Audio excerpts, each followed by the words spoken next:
All right, so you've seen all of these YouTube automation or YouTube cash cow channels and videos of people making tens of thousands, if not hundreds of thousands of dollars per year, and you think it's all unicorns and rainbows. But in this video, I'm actually going to show you and tell you some YouTube automation mistakes that I've made and others have made so that you can be set on the correct path for success sooner. So no, it is not all unicorns and rainbows. So in this video, I'm going to reveal some of the top YouTube automation mistakes that I've made so that you can actually start seeing success faster with your channel. So make sure you watch this entire video to learn which automation mistakes you should avoid so that you can actually start making some money.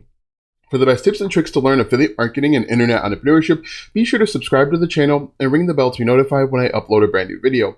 Also, click the first link in the description or go to alstongodbolt.com/start for a free unemployee handbook. That handbook will teach you how to make money online step by step. Hello, my name is Alston Godbolt with alstongodbolt.com. I'm an affiliate marketer and internet entrepreneur who has helped thousands of people across multiple platforms make passive income, and today I want to help you. All right, so I've been doing YouTube automation, YouTube cash cow, YouTube creating videos without showing your face for a little over a year now, on and off. And I've made a lot of errors. I've missed out on some opportunities. I've lost some money doing this. And so let's go ahead and talk about how you can actually stay away from these errors and start making some money. One of the first and biggest errors that I made was actually using FIVERR. So mistake number one, don't use FIVERR. The reason being, and there's a number of reasons, the reason being is simply that it's hard to find and retain top talent on FIVERR. There's so many people, if you take a look at my screen here, there's so many people on FIVERR that are itching to make some side income, make some money, where they're just trying to get as many clients as they can. In addition, FIVERR is all about volume. They are trying to work with 4, 5, 6 clients at one time. Oftentimes you have to go back to them back and forth and to get exactly what you need. And one of the biggest issues is the amount of money that FIVERR takes. And so whenever you buy something on FIVERR, it's not just $5. It comes out to about $7.25 for a $5 gig. And so the way that FIVERR works is that they'll take money from you, the person that's buying the gig or the service, and they take money from the freelancer. So you're actually losing money on both ends. And so these people over in FIVERR are going to try and press you for more and more money. What you should use instead is actually a website called onlinejobs.ph. Now, onlinejobs.ph is a great website because these people are looking for full-time employment, and you can find a person to do anything. You can find high-quality script writers, believe it or not. You can find high-quality thumbnail creators, video editors, voiceover actors and actresses, all for a relatively low price, and they want to stay with you long-term. You can pay them with FIVERR or Cash App, however you want to pay them. It's a lot more flexible. It's much better than working with FIVERR. So the biggest mistake that I made is trying to find and retain people on FIVERR. One of the biggest mistakes that I made early on is I found somebody that was great at voiceovers that was only charging $5 for like 1,500 words. And so he had like 50 people in his queue and he stopped responding to me and I had to kind of go back to the drawing board. But mistake number one is working with FIVERR. Number two is budget appropriately. Now, you can have one video done for anywhere between $40 and $50. Most people will try and do it on the cheap for $10 or $15 and you kind of get what you pay for there. So you want to make sure that you are budgeting and have an idea how much you're willing to pay daily, weekly, monthly, and annually. For example, if you're just going to do a quick and dirty calculation, if each video is going to cost you $50 and you want to do 5 videos per week, that's $250 per week. You multiply that by 4, you're over $1,000 per month. So do you have the budget to sustain that? If not, consider finding less expensive talent or scaling back the number of videos that you upload per month. Make sure that you have that in mind. Again, you want to make sure that you stay within your budget because, believe it or not, you're going to lose money in the first few months. And that brings me to my next one. The next one is expecting immediate results. Now, another problem with YouTube automation, YouTube cash cow, is these videos on YouTube, they give you the belief, the assumption that you're going to start making money instantly. There are channels that I have multiple cash cow channels that are in the red 3 months later, 4 months later. And so what you want to make sure that you do is have realistic expectations. You want to try and figure out approximately when you're going to break even. And break even just basically means that your expenses and your income are canceling each other out. And so you want to make sure that you have realistic expectations. Realize that it might take 6 months or more before you actually break even and start seeing some profit from your channels.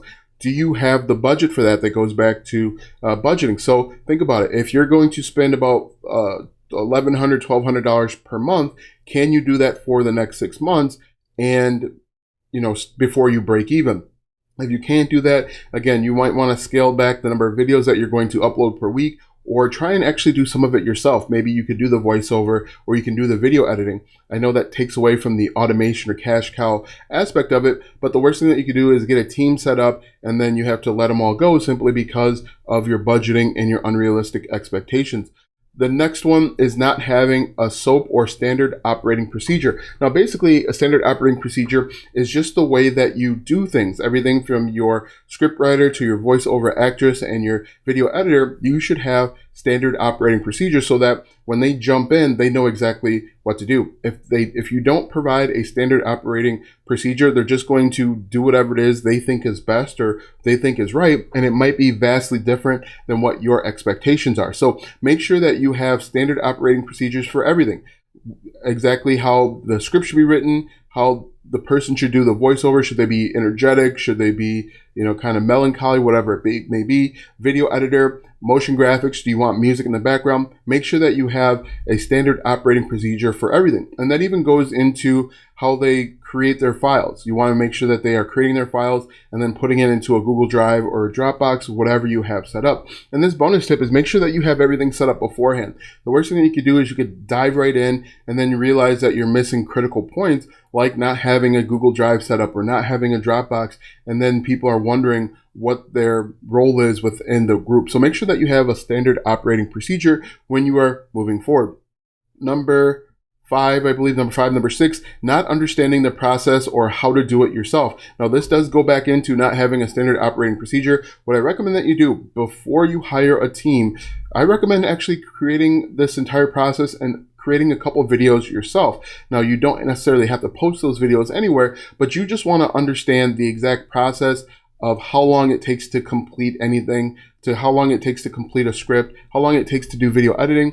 You want to know what you are interested in and looking for so that you can give accurate directions. But I recommend just doing a couple of videos yourself. You don't necessarily have to upload them, but you want to make sure that you have a firm understanding of both the process and how to do it in the event someone disappears. Maybe you're rolling along and then all of a sudden your video editor stops working and you don't have time to hire someone else. You may need to do some video editing yourself. I think it's important that you do at least a couple videos by yourself. Again, you don't necessarily have to upload them, but I think that's important to development of your channel. Next, not having videos in the can. Now, in the can basically means having a bunch of videos sitting either unlisted on your YouTube channel or sitting in your Google Drive waiting to be uploaded. Now, you want to have videos in the can or lying in wait in the event something happens. For example, this past week, my voiceover actress got sick, unfortunately.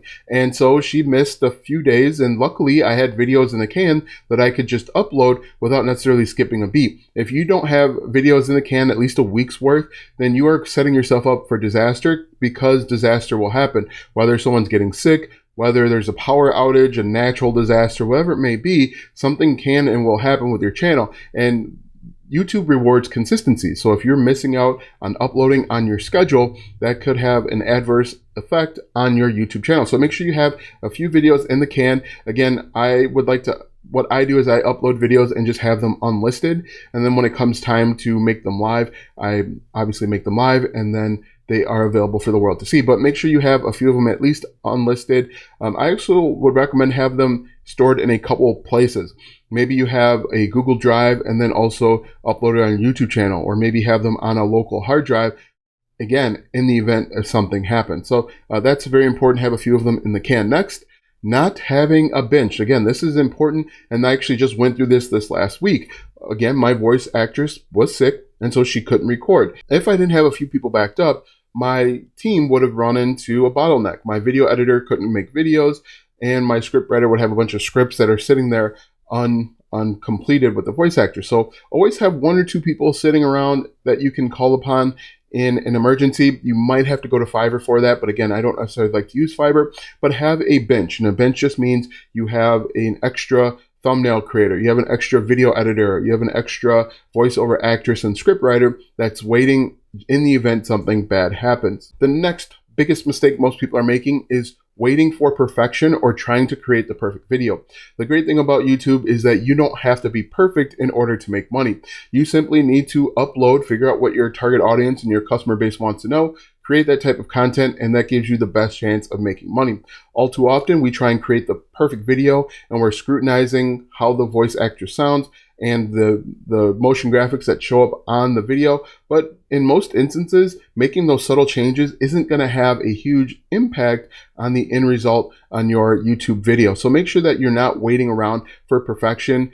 Imperfect action is better than perfect inaction, as I'm sure you've heard before. And finally, the last one is trying to time the market or find the perfect niche. Now, if you've watched any of these other YouTube automation channels, they're going to tell you to get into crypto and to make money online, health, wealth, relationship, technology, but any channel can work if you have the right keyword research, if you understand what the target means. Most people will try and sit around figuring out the perfect niche and say, oh no, this is too competitive, or there's not enough traffic. Any video can and will work over on YouTube as long as you are creating content based on what people need. And if you've ever looked on YouTube, people are searching just about anything. So let's go ahead and quickly recap. Number 1, using FIVERR. Number 2, budgeting improperly.